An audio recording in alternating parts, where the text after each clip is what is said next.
The broadcast is now starting. All attendees are in listen-only mode. Good afternoon and welcome to the Art of AAC, creating visual supports to inspire communication and participation during arts instruction. I'm Lisa D'Amico, your moderator and webinar organizer, and today's webinar is part of a monthly series that comes out of the Office of VSA and Accessibility here at the John F. Kennedy Center for the Performing Arts. This series addresses topics related to arts, disability, and education. If you would like to view live stream captioning of this webinar, you can follow the link you see on the slide and in the chat box of the control panel located on the right side of the screen. Before we get started, let's take a moment to ensure that you're familiar with the GoToWebinar control panel on the right side of your screen. This control panel can be hidden by clicking on the orange arrow in the top left corner. If you need to leave the webinar early, you can exit out of the program by clicking on the X in the upper right corner. A recording of the webinar will be available afterwards so you can catch up on any parts you miss. Make sure you've selected telephone or mic and speakers to correspond with how you're connected to the webinar. You have the ability to submit or answer questions, which is especially encouraged in this webinar, using the chat pane located near the bottom of the control panel. If you would prefer to say the question instead of typing it, you can click on the raise your hand icon on the control panel and I will unmute your microphone. Your questions will come directly to me, and during the designated question and answer time at the end of the presentation, I'll relay them to our presenters. I want to emphasize that within the week, I will send out a follow-up email with a link to a recording of today's presentation, a copy of the PowerPoint presentation, any handouts that our presenters have prepared, and a copy of the transcript. This means you don't need to worry about frantically taking notes during the presentation. You can always go back and watch the recording and review the supplemental materials at your leisure. I'd like to invite you to join us next month, actually next Tuesday, as Jennifer Nichols, a kindergarten through 5th grade music teacher, will present Can You Feel It? A tactile approach to music literacy on Tuesday, December 1st at 3 p.m. You can also click in the chat pane. You'll see I've included the link, so if you want to register for that right now, you can do that as well. If you're active in social media, I invite you to connect with us using the hashtag VSA Webinar. You can find us on Facebook at VSA International, on Twitter at VSA INTL, which is where our social media intern Courtney will be live tweeting today's webinar. So say hi to her over there using the hashtag. You can also find us on Instagram at VSA International. And we're trying something new in this series. All of you should have received a handout about 15 minutes ago by email. If not, you can also find it in the handout section of the control panel. But this is optional. But if you would like to complete this follow-along worksheet, you can do so. We have there's a word bank at the end, and then as you hear the answers to the different questions, you can write those in. Some people find it helpful. You're not required to do it, but that's something new and fun that we wanted to try today. So with that, I will turn it over to today's presenters. We have Lisa Pierce-Goldstein and Aubrey Rubin. Good afternoon, everyone, and welcome to the Art of AAC. I'm Lisa Pierce-Goldstein. I'm here with my colleague Aubrey Rubin. We're coming to you live from the historic city of Boston, Massachusetts, and we are delighted to be able to share with you our collective 2 decades plus of experience working with individuals with complex communication needs in the public school systems of New York City and Boston. We wanted to say a quick hello in person before we vanish behind our slides, and we really hope that we're going to be able to give you a lot of practical information that you will be able to take and use in your practice right away after the presentation. We're going to start today with a couple of definitions. terms that we're going to be using fairly frequently throughout the course of the presentation. Our first definition that we want to make sure we're all clear about is AAC. That stands for Augmentative and Alternative Communication, and that would refer to communication supports that an individual might use when speech is not their most reliable method of communication. AAC supports can include a wide range of low-tech to high-tech items such as photographs, picture symbols, written text, speech generating technology such as an iPad with a voice output program on it. You might have braille to speech, text to speech, and manual signs. Those are all examples of AAC supports. Complex communication needs refers to any individual who faces significant challenges with one or more domains of their communicative functioning, which might include cognitive language, speech motor production, or social pragmatic skills and executive functioning. We have 3 learning objectives for you today. Today, you will learn to identify language levels of your students with complex communication needs. You'll learn to identify the 7 functions of communication as described by Dr. Howard Shane of Children's Hospital in Boston, and we will take you on a tour of visual supports that you can use for your classroom environment, for direct instruction, and for behavior management. The first thing we're going to take a look at today is levels of communication. And in order to do that, we're going to focus on 2 major aspects of cognitive development: communicative intent and symbolic language. In order to do that, we're going to take a little journey through typical language development, which starts with our adorable little sleeping infant here. Our infant in the first 4 to 6 months of life, roughly, will be a pre-intentional communicator. This means they will communicate, they'll reach, they'll grab, make eye contact, cry, giggle, etc., but all of that communication will be reactive. They will be reacting to their internal drives and needs. They'll be reacting to caregivers in their environment and to the environment itself, whether it's too hot or too cold or too noisy. Around 4 to 6 months, a child will make a developmental leap and become an intentional communicator. They will come to understand that they can intentionally act on people in their environment and on their environment itself to get their wants and needs met. Their communication is no longer reactive, and here's a great example of nice intentional communication with our little baby pointing at something. The next developmental leap comes somewhere between 9 and 15 months, and this is when symbolic language is developed. Now, symbolic language means that a child or a person will come to understand that a symbol of some sort, whether that be a picture, a spoken word, a signed word, can represent an object or a person or something in their environment.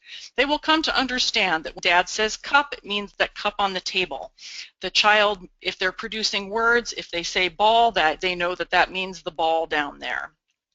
So with those 2 major developmental milestones in mind, let's take a look at the 4 levels of communication. Now, we know that our students with complex communication needs don't necessarily follow a typical development timeline, but these 2 concepts of intentional communication and symbolic language will apply to everyone. So our first group of communicators that you are likely to encounter are individuals who have not developed intentional communication and are not symbolic. Our second group of communicators are going to be those who have developed intentional communication but have not yet developed symbolic language. Our third group of communicators will be our individuals who have developed intentional communication and symbolic language and who communicate at the 1 to 2 word utterance level, primarily about the here and now and very concrete objects and people in their environment. And our fourth group of communicators will be our intentional symbolic communicators who communicate at the multi-word utterance level. Let's take a look at how each of these types of communicators is likely to communicate. Our pre-intentional, pre-symbolic communicators are going to be using only non-conventional means of communication to get their message across. This means they're going to be grabbing, crying, throwing, laughing and giggling as well, and they're going to be communicating really just to get their basic wants and needs met. Our intentional communicators, who are not yet symbolic, will be starting to develop some conventional communication. So in addition to using non-conventional communication, the crying and the throwing, they will also be developing some meaningful eye gaze, some meaningful vocalization, pointing, maybe some gestures. They may be, this may be the communicator who will pull you over to something that they want that they can't reach. They may be using non-differentiated manual signs or non-specific picture exchange. And what I mean by this is they may have learned a sign for more or a sign for drink, but they're not necessarily differentiating them. They've just figured out that if they do something, they get something in return. Our intentional symbolic 1- to 2-word utterance communicators may be using speech to communicate. They might be using photos or picture symbols. They might be using some voice output technology such as a single message device, or if they have a wider vocabulary, they might be using a static display voice output device. There's an example of that on your right. That's a GoTalk 20, and a static display device is a device where the page of vocabulary is not going to change when you press a button to make it speak. Our intentional and symbolic multi-word utterance communicators might be using speech. They also might be using photos, picture symbols. They might be using text. They might be using predictive text, and they might be using voice output communication device with dynamic display. And you have an example of that on the left. A dynamic display device means that the screen may change if you press one of the buttons. It either will speak or it might open to a new menu, and a dynamic display device is a device that's capable of providing the communicator with a lot of vocabulary that they can use. So which of these communicators needs visual supports? The answer is everyone. Even the most well-developed communicator among us uses visual supports throughout their day to organize and manage their life. Now let's take a look at the 7 functions of communication. As Lisa mentioned, there are 7 different functions of communication that we're going to talk about today. All of the visuals that you see we're going to talk about more specifically later in this presentation, and they're all designed to support these functions in the students with complex communication needs. Each of the slides, you'll see some examples of these visuals. They're there so you can refer back to them after we've talked about them more specifically. You're going to see the same supports a little bit later, so in the interest of time, I'm not going to explain them in detail here, but I will talk about them all later. So the first function I'm going to talk about is protesting and refusal. A student or adult can protest an object, activity, or person simply by demonstrating an objection to it. They can push it away, they can turn their body, they can say no, they can crawl under the table and hide. These are all different ways to protest or refuse something. The difference between protesting and refusal is that refusal is when somebody rejects something that someone else has suggested. So if I say it's time to go to lunch and the student runs and hides under the table, they're refusing to go to lunch. We use visuals to help all of our students use more conventional means of communication. So we want them to protest and refuse using either words or pictures or signs as opposed to running and hiding.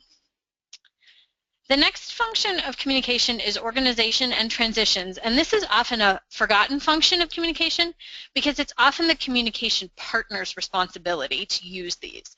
Eventually, we do want the person with complex communication needs to use them on their own, but when they're first introduced, it's really the responsibility of the person working with that student.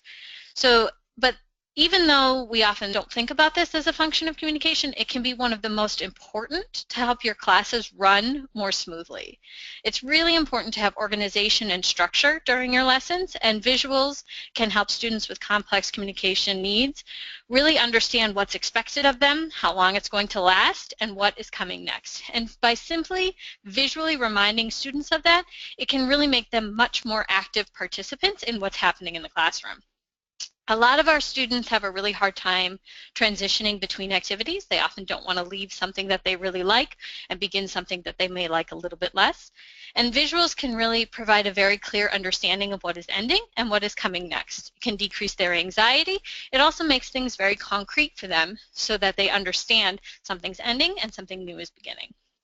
The other piece about visuals around organization and transitions is that they're permanent. So when you say something, it's transient. You say it and then it's gone. But if you use a visual, the visual remains and the student can refer back to it to help them understand and process and retain the information that you've given them. The next function is requesting, and this is the one that people most often think of when they think about students who use pictures or alternative means of communication. Although this is a very, very common function targeted for our students, it's really only a small part of what people generally communicate about. If you think about a typical classroom, one of your lessons that you're giving, the students don't ask for things all that often. They may ask for a few things throughout the lesson, but for the most part, they're doing other things. They're commenting, they're answering questions, they're asking questions.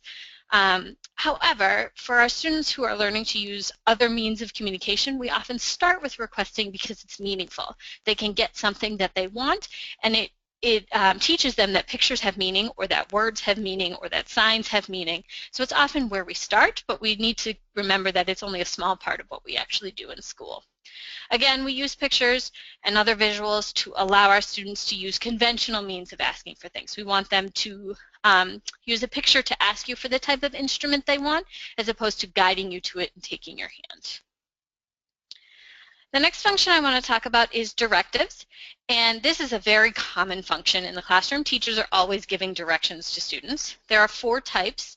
There's instructional directions, which is what we use to teach. When we're teaching different and new material, that is called instructional directives. Control are the directions we use to control someone's behavior. Come here, sit down, please take this. Routine-based directions are the directions you give every single time. Come in, put your backpack down, get your instrument, and sit down. They become routine, and they're done almost every time. And play-based directions are specifically associated with play schemes, so the directions that you would give associated with a specific object. Again, we use visuals to help students process, understand, and act on the directions given. And again, visuals are permanent, so the students can refer back to them if they have difficulty recalling or processing the information that was given. The next function is commenting, and commenting is simply the act of exchanging information. There's 2 types of commenting. We can objectively comment about information that is part of a common experience. So I like how you use lots of colors in your painting. Both you and the communication partner experienced the painting. You're both there, so it's an objective comment.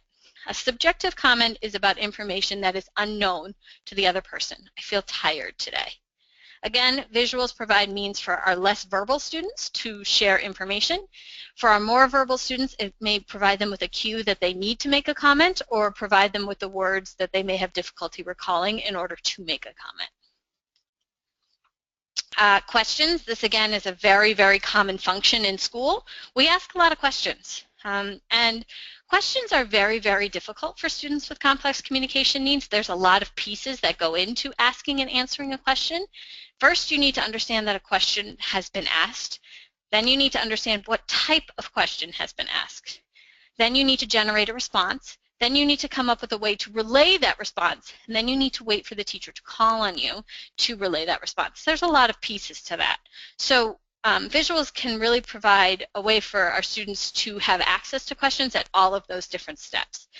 We provide visuals to help them process the question, and we also provide them a way to respond. It could be that they need some choices to help them formulate their response that they're giving verbally, or they may need another way to respond to the question altogether. The last function that I'm going to talk about is social pragmatics, and this is the interactive part of communication. It is the back and forth that is expected during communication. And visuals allow our students to understand what is being said to them and how they're supposed to respond. They may need a cue that when someone comes up and says hello, you need to respond with hello. Or they may need a completely nonverbal way to respond to what is being said to them.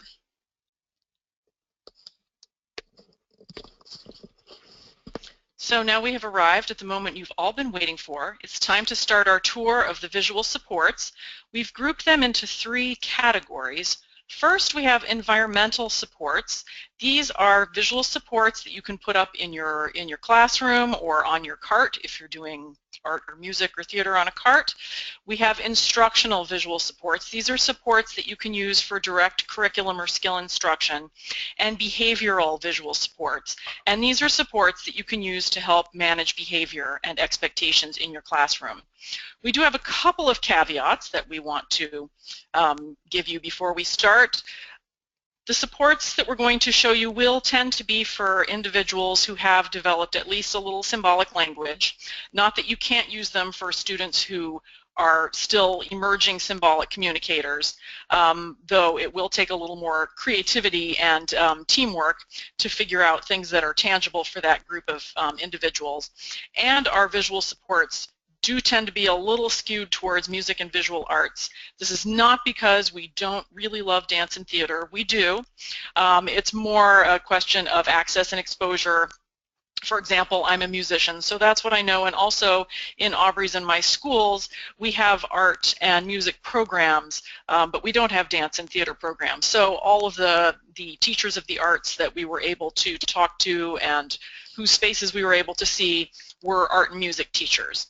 So Aubrey is going to take us through environmental supports. As Lisa mentioned, environmental supports are those visuals that are present in the environment to help the students process information and participate in the activities. For the most part, these fall under the organization and transitions functions of communication. The first one I want to talk about is labeling.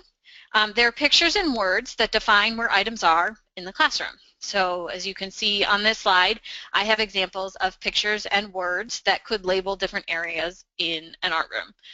It's really important to have both pictures and words because you want to make sure that you give as many access points to your students as possible. We don't always know exactly where the student is going to access the information, and providing as much visual information as possible can be very, very helpful. It's also important to remember that you don't just have to label objects in your room. You can label different actions as well. You know, you can take a picture of somebody painting and label painting. You can take a picture of somebody singing and label it sing. It's also really helpful to label some descriptive labels in the room. So pretty, different, good, bad. Give the students some ways to comment about different things that they see in the environment. Our students with complex communication needs often have a lot of nouns in their vocabulary because that's what they see and that's what they participate in.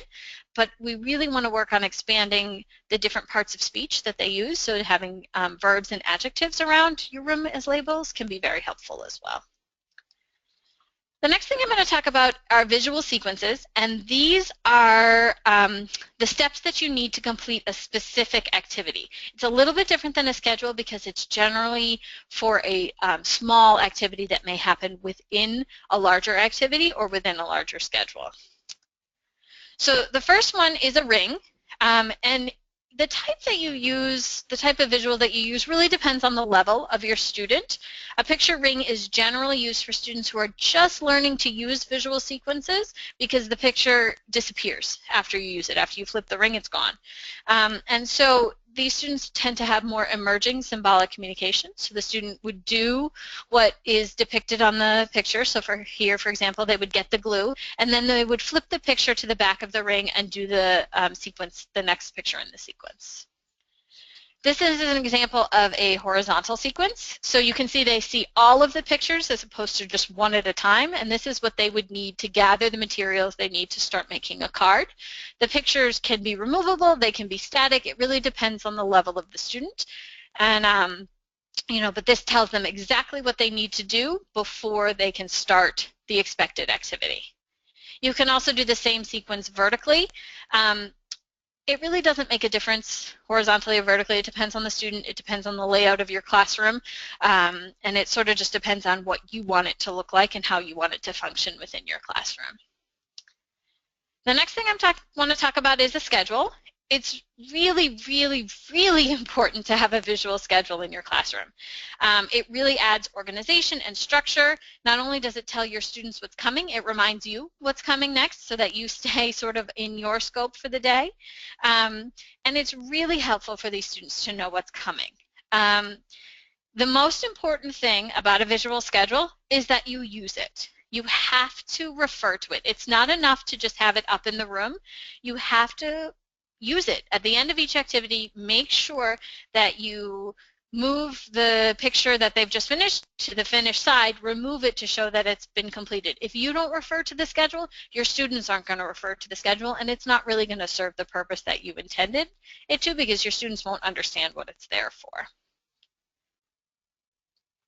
Choice boards can really, really help your students be active participants in what's happening.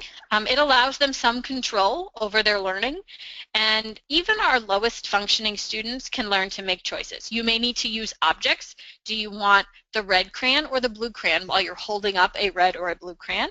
But students, even our lowest functioning students who are just developing intentional communication, can learn to make choices between objects. These are some examples of different choice boards that we've used in different situations. There's a simple color board where a student can choose what color paint or marker or chalk that they want to use. There's also a board in the top right corner that is different materials they may need to complete whatever activity that you're doing. And the bottom right is an example of a choice board for a student who may be visually impaired. The items are raised so that the student can feel the different objects that they would be choosing from.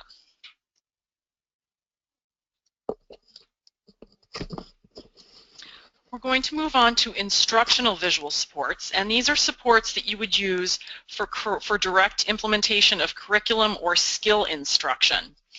The first type of instructional visual support we're going to talk about is the adapted book. And these are books where pictures or interactive pieces are used to allow all students access to the materials.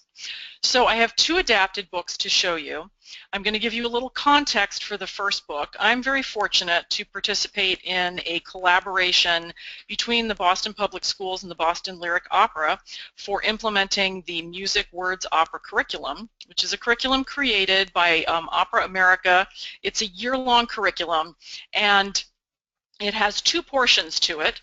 The Listen and Discover portion, where the students watch and study a particular opera, and the Create and Produce portion, where the students create and perform their own original piece. This is a curriculum that is aligned with a number of different learning standards, ELA standards, music standards, theater standards. And last year I adapted this curriculum for my substantially separate students with autism, and that involved creating a lot of visual supports, and adapted books was a big piece of this. So the way that these adapted books, work, and this is for the Listen and Discover portion of the curriculum. One of my classes is Watching the Elixir of Love by Donizetti, and what we do, I do a lot of pre-teaching before they even watch any of the opera. So this is an adapted book about the characters, and I've used a combination of text, photographs, and picture symbols to allow the students to learn about the characters and to have the vocabulary to talk about them.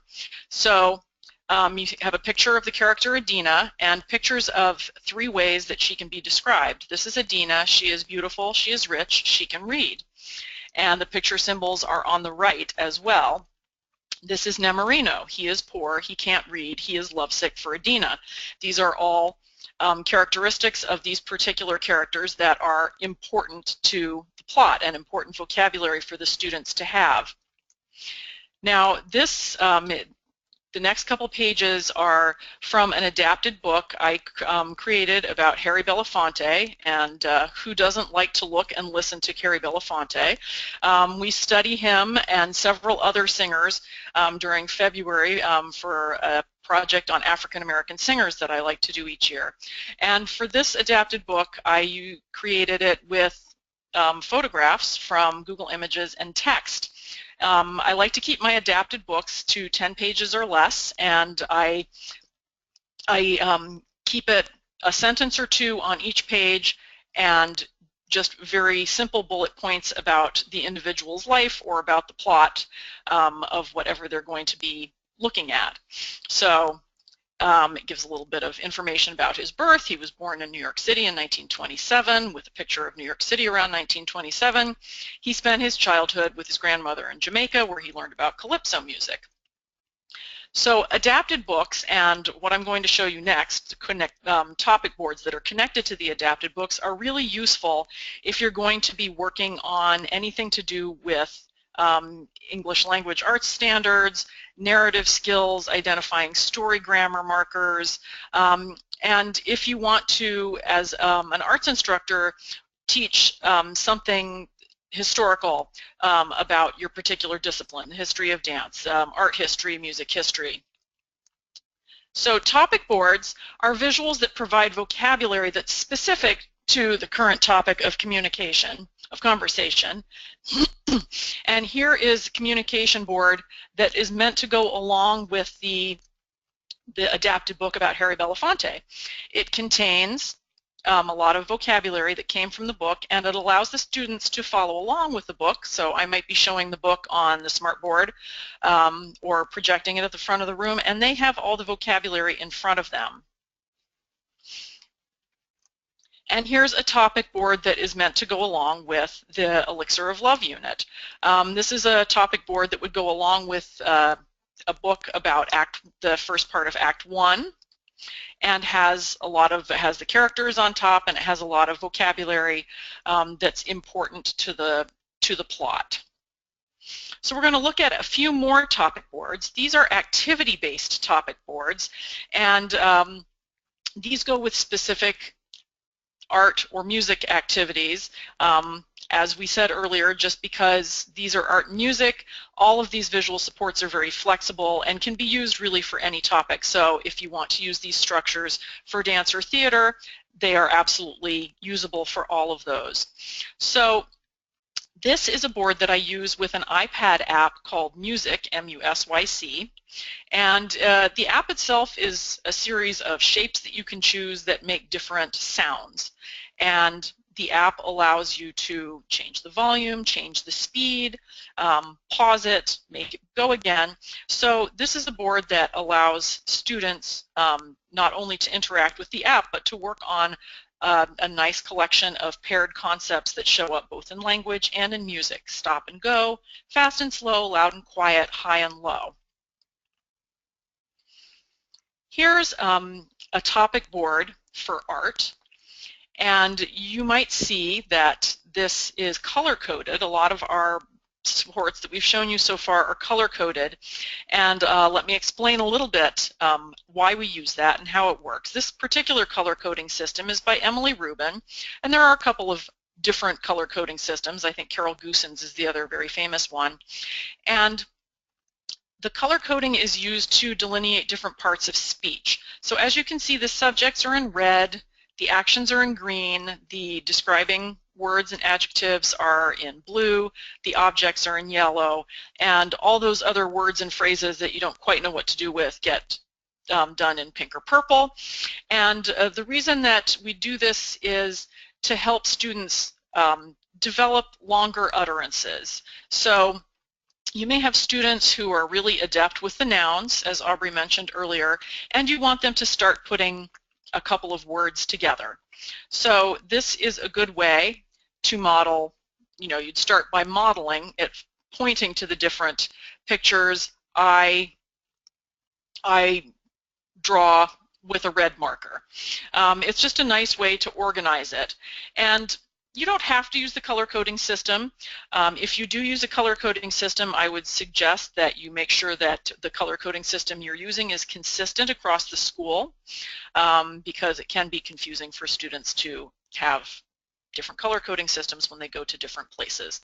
So this board here has several symbols. So I would suggest using a board like this with a student who has pretty well developed symbolic skills and is able to select pictures with a single finger point. So for students who don't fit that description, I'm going to show you another art board that I made for a 6-year-old child in a deaf and hard of hearing program who has vision and mobility challenges. He does have some emerging symbolic skills, so he can identify and access pictures of very familiar objects in his environment, but he needs much bigger pictures and pictures that are spaced much further apart, because while he can select individual pictures, he does so with a full hand select, and he needs bigger pictures because he needs to be able to see them, and a smaller picture he would have much more difficulty seeing. So I'm going to show you three views of this same board, and I keep a whole bunch of different vocabulary in a baggie to go along with this. This is set up for basic choice making. I want markers or crayons. It has some core vocabulary words that he might use depicted in manual signs, which he's also learning at the bottom. Here's another view of the same communication support.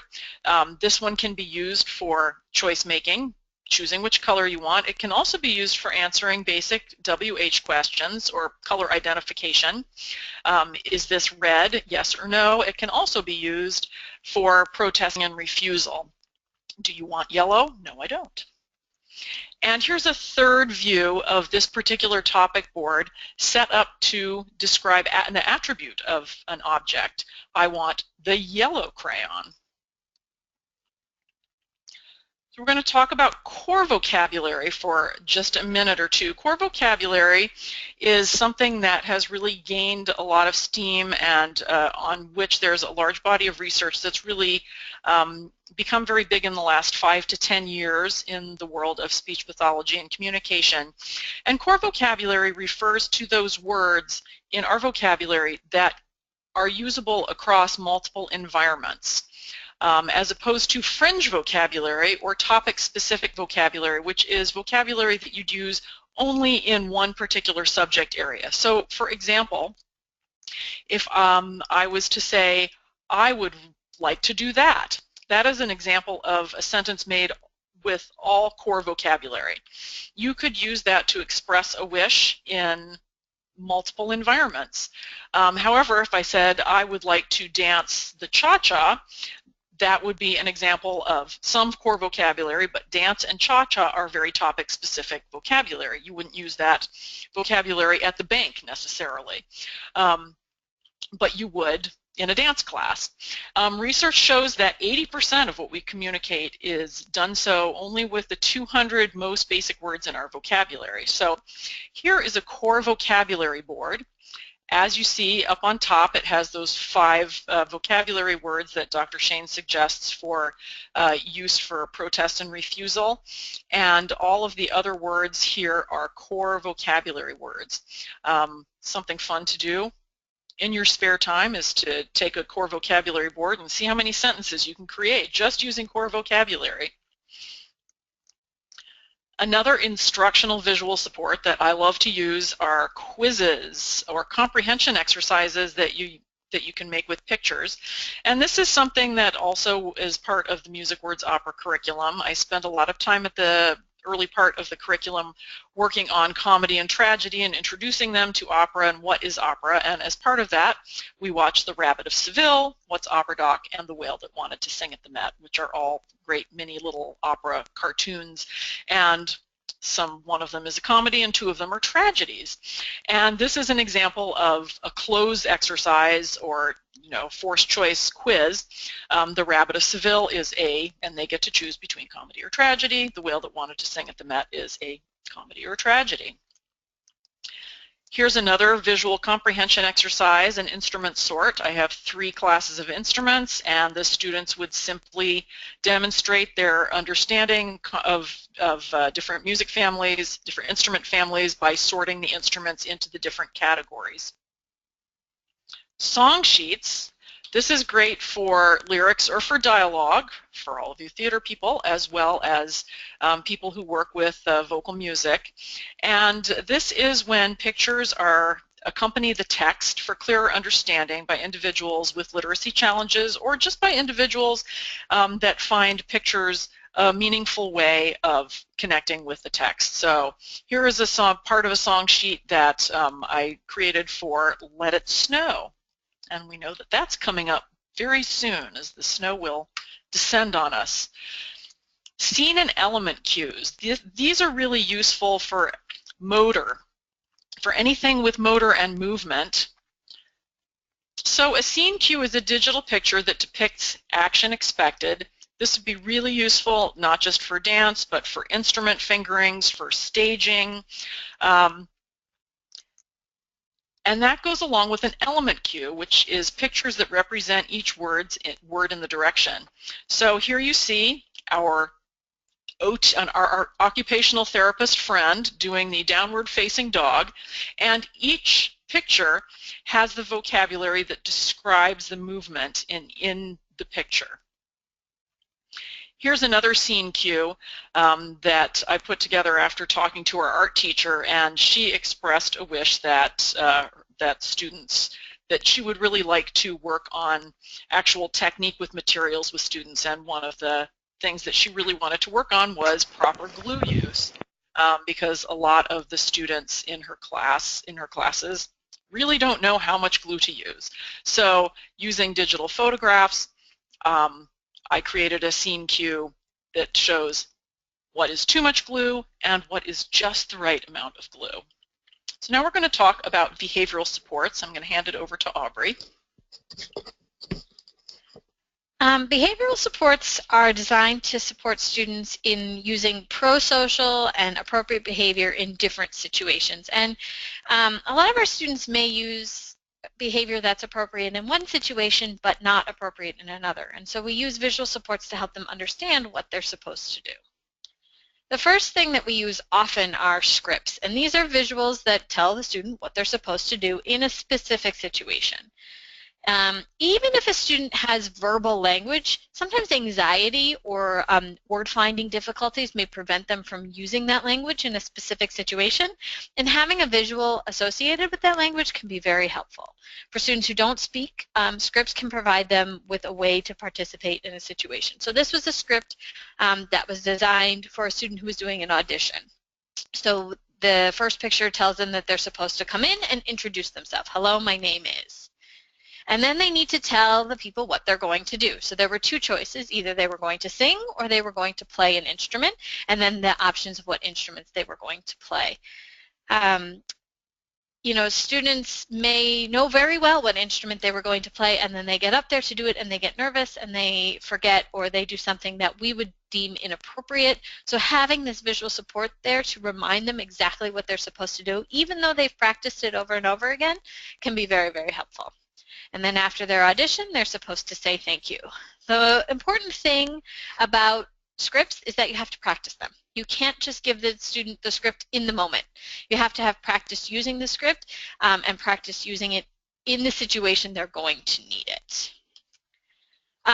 Something that goes along with scripts but is slightly different are social stories, and these we use often when a student has done something inappropriate. So after a student has reacted inappropriately in a specific situation, we will write a social story. We also often write social stories in advance so that that doesn't happen, and they're designed to provide information to a student about what they're expected to do in the situation.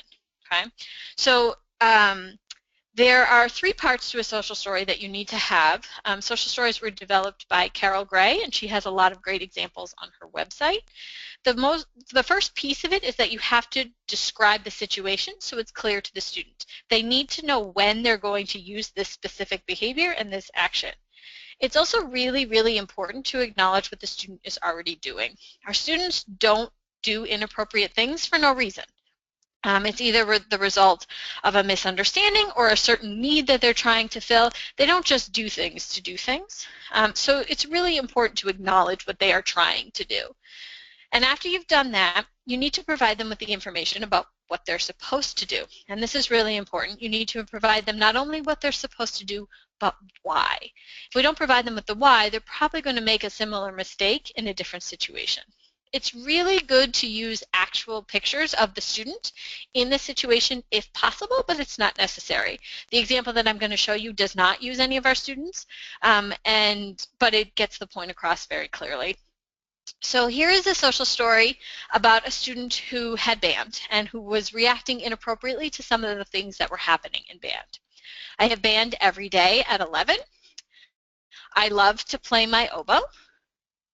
I practice at home a lot, so we're acknowledging what the student does. It can be a challenge to play with other people, though. Sometimes I get upset when people play the wrong notes or when it's too loud. So we're acknowledging now sometimes the student has a hard time when other people make mistakes or when things get too loud. Now we're going to tell the student what they should do. When this happens, I have a lot of choices. I can put on my headphones. I can take a break. I can go for a walk. I just need to let my aide or teacher know. And now we're going to get to the why. That way I can get ready to play again and rehearsal doesn't have to stop. Everyone is happy. We want to make sure that the student understands that when they do things that we deem appropriate, people are going to want to be with them and they're going to be happy about what's happening.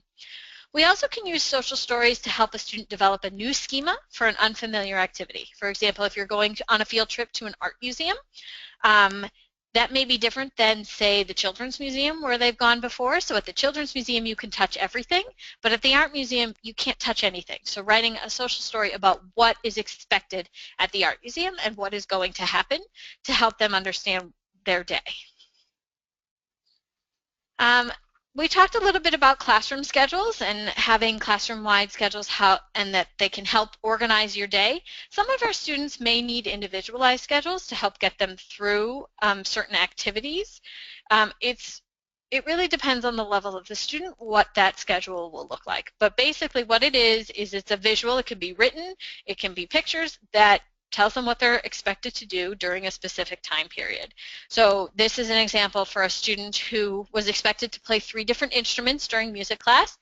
He would come in, he was expected to play the keyboard, that symbol was removed, then he would play the drums, that symbol was removed, and then the guitar. For our higher functioning students who have more language ability, oftentimes we will use checklists.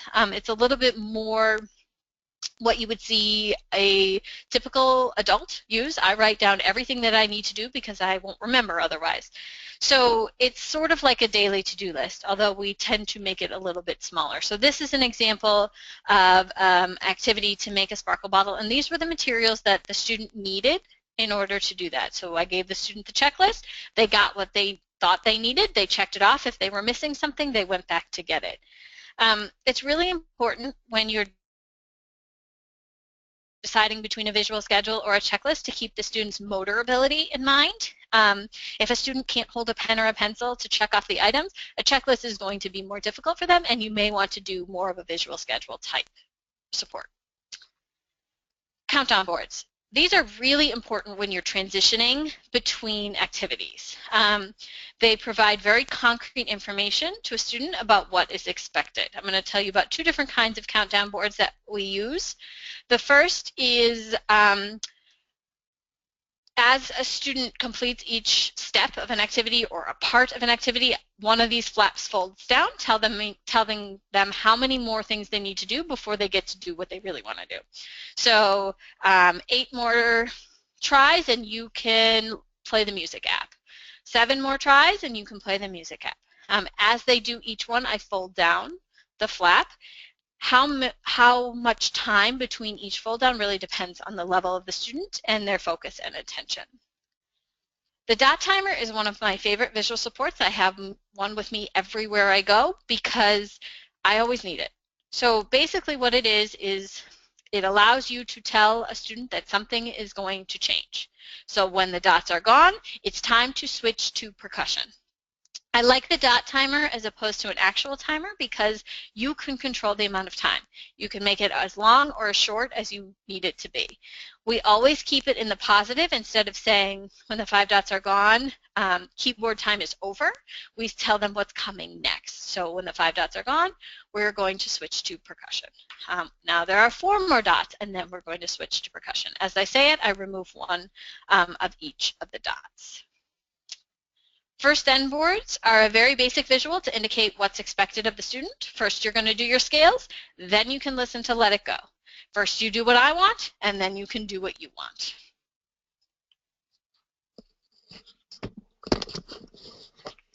Now, you may have noticed that many of the visual supports we've used use a popular picture symbol program, and you may be saying, oh, but I don't have access to BoardMaker at my school or at my facility. What can I do to create visual supports if I don't have this? There are a number of different things that you can do. You don't have to have BoardMaker. You can draw. If you're an artist, this should be right up your alley, but you don't have to be a good artist to make a visual support drawing.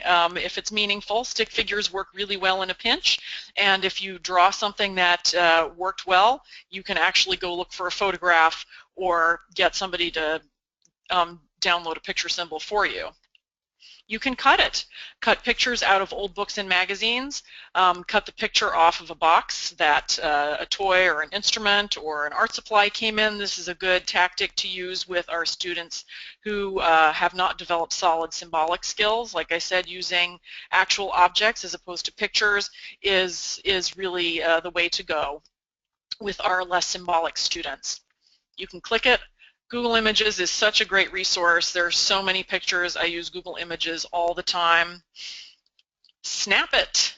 In the day and age of smartphones, this is something I also do often. I take photographs of the objects I want and I email them to myself, upload them, load them into documents, print them out, laminate them, and you can ask for it.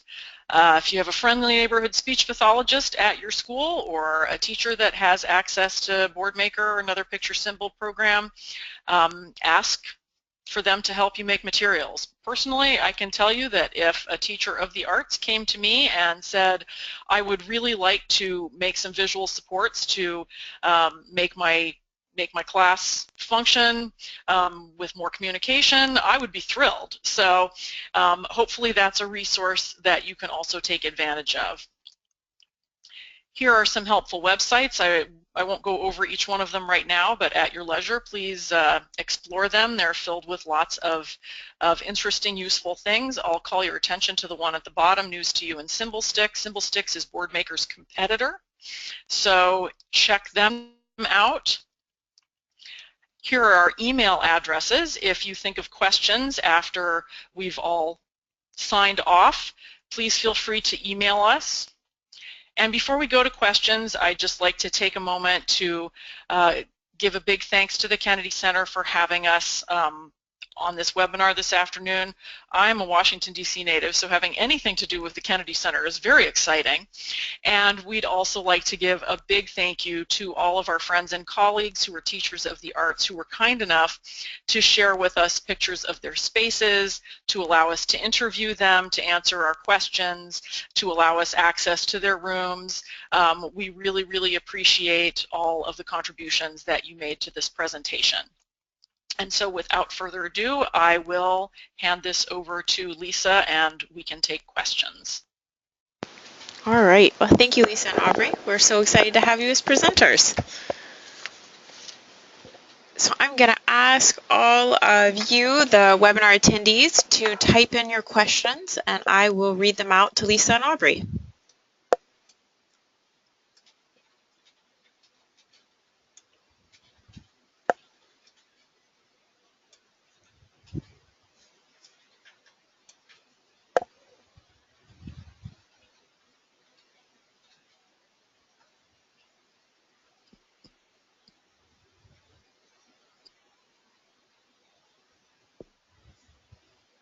Terry says, thank you so much for all of the wonderful information. You're welcome. And I also say thank you to your colleagues. We've had several people tweeting using the hashtags. That's always exciting to have a little action over there on Twitter. Yeah, I follow VSA on Twitter myself, but of course I'll have to check out the tweets later. Well, that's a lot of multitasking. Exactly. And follow. All right, so we have a question from Sarah. When creating visual support for a script, how would you show the difference between the students' lines versus the lines of all other actors? That's a good question. Yeah, you can color code them. You can actually create, or you could size code them as well, giving two different scripts to, if you have two different individuals, you can have the script that you give to the person doing part A, have the part A lines in a bigger size, and the part B lines smaller, just to, give them a cue, but to help them know that that's not theirs. Yeah, you could put their picture, you could put the picture of the speaker next to their line that they're supposed to say. All right. Scott would like to know, what's a good baseline list of core vocabulary? There's lots of different lists that you can go to online. It really depends on the level of communicator, which core vocabulary that you're going to use. The slide that you saw had 20. That's one that I tend to start with my students. But Gail Van Tatenhove is sort of the core vocabulary guru, and she has lists upon lists upon lists on her website that tell you sort of the order that words typically develop. And I see that Lourdes has her hand raised. Lourdes, I'm going to unmute you so you can ask your question now. Hello. I just wanted to say hello to Lisa and Aubrey. Thank you so much for presenting this. It's very interesting. Thank you. That's all I wanted to say. All right. Well, thank you. Lourdes. Thanks, Lourdes. Now the questions are pouring in. People have gotten warmed up. Barbara says, I work with children with autism ages 2.5 to 5, all with varied cognitive skills. So when I create a social story, I usually use many lines on one page. Do you feel it is more effective to use just one message or point per page rather than a few?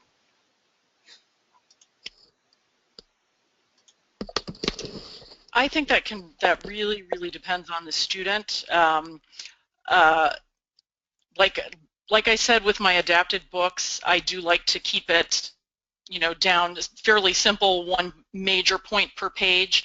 But again, it's really going to be an individual thing to your students, and of course you guys are all the experts on your particular students and what's going on in your particular rooms. So yes, I do like to keep it simple and to a page, but there are some students who can certainly handle more than one bullet point per page. Okay, our next question is from Mia. With your countdown boards, is there a reason that you count down instead of up? In other words, why wouldn't you add dots as time went on instead of taking them away? Because you never know how many dots are going to come.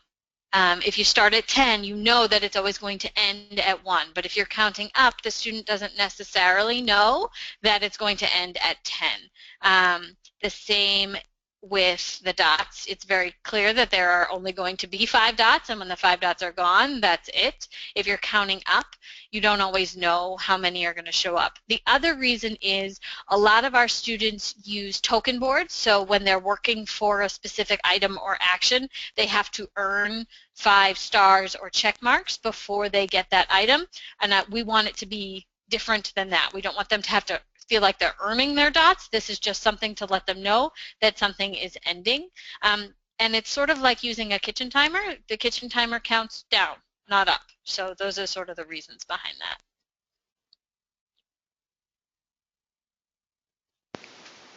Any other questions?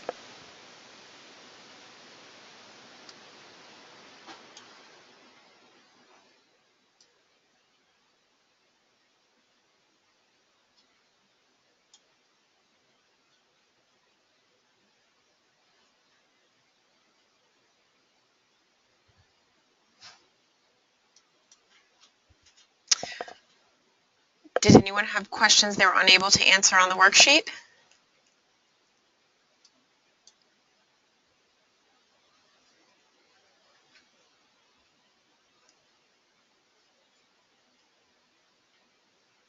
I'm getting silence, so I think I'm going to take that as a no, and I think you all have answered everyone's questions, Lisa and Aubrey. So I am going to take control back to my screen.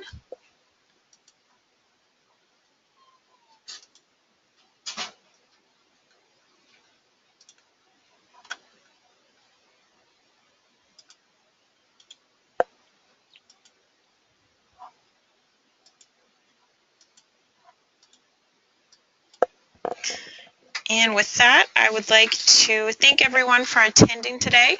I hope that you will join us again next week on Tuesday after you've had lots of turkey at Thanksgiving and then back in the office. I'm going to ask you, once I sign off, to complete there's a quick 7-question survey that's going to pop up. I read through all of those answers. I share them with our presenters. I use them to help improve the webinar series. So please take a moment to answer that. And thank you for joining us. If you have any other questions or comments, please feel free to contact me, Lisa D'Amico. You've got my contact information, and I hope to see you next week. Thanks, Lisa and Aubrey. Thank you. Goodbye, everyone.